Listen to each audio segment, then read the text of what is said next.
ಈಗ ಕರ್ನಾಟಕದ ಪರಿಸ್ಥಿತಿ, ಕರ್ನಾಟಕ ಅಂತ ಹೇಳಲಿಕ್ಕೆ ಆಗೋದಿಲ್ಲ, ಎಲ್ಲ ಇಡೀ ದೇಶದ ಪರಿಸ್ಥಿತಿ ಯಾವ ರೀತಿ ಆಗಿದೆ ಅಂದರೆ ನೋಡಿ.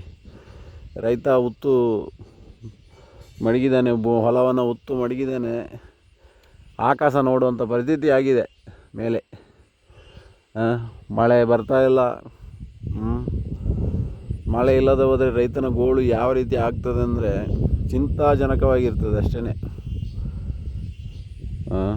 ರೈತ ಇದ್ದರೇ ದೇಶ ನಡೆಯೋದು. ರೈತನಿಗೆ ಹಿಂಗೆ ಆದರೆ ಮಳೆ ಇಲ್ಲದೆ ಹೋದರೆ, ಕಳೆದ ವರ್ಷ ಈ ಟೈಮಲ್ಲಿ 50ರಿಂದ 60 ಇಂಚು ಮಳೆ ಹೊಡೆದಿತ್ತು ಮಲೆನಾಡಲ್ಲಿ. ಈ ವರ್ಷ ನೋಡಿದ್ರೆ ಇವಾಗ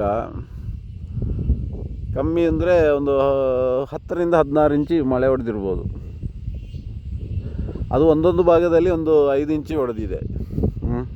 ಇಲ್ಲಿ ನೋಡ್ತಾ ಇರ್ಬೋದು, ರೈತನ ಕೆರೆ ಸತ ತುಂಬಿಲ್ಲ. ಈ ಕೆರೆ ತುಂಬಬೇಕಾದ್ರೆ ಇನ್ನೆಷ್ಟು ಮಳೆ ಬೇಕು. ಈ ವರ್ಷ ಮಳೆಯೂ ಬರ್ತಾಯಿಲ್ಲ ಪಾಪ. ಏನು ಮಾಡೋದು ಅಂತ ನಮಗೆ ಗೊತ್ತಿಲ್ಲ. ಕುಡಿಲಿಕ್ಕೆ ಮಲೆನಾಡು, ಬೆಂಗಳೂರು ಮೈಸೂರಿಗೂ ಕುಡಿಲಿಕ್ಕೆ ನೀರು ಮಲೆನಾಡು ಪ್ರದೇಶದಿಂದ ಹೋಗಬೇಕು. ಮಲೆನಾಡಲ್ಲೇ ಮಳೆ ಇಲ್ಲ ಅಂದರೆ ಏನು ಮಾಡೋದು?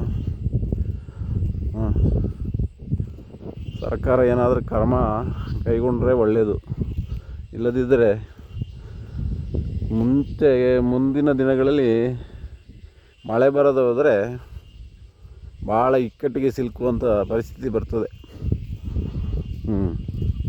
ನೋಡಿ ಯಾವ ರೀತಿ ಆಗಿದೆ ಅಂದರೆ, ಆಕಾಶ ನೋಡೋ ಸ್ಥಿತಿಯಲ್ಲಿ ಮಳೆ ಮೋಡಗಳು ಬರ್ತಾ ಇದೆ, ಆದರೆ ಮಳೆ ಮಾತ್ರ ಹೊಡಿತಾ ಇಲ್ಲ.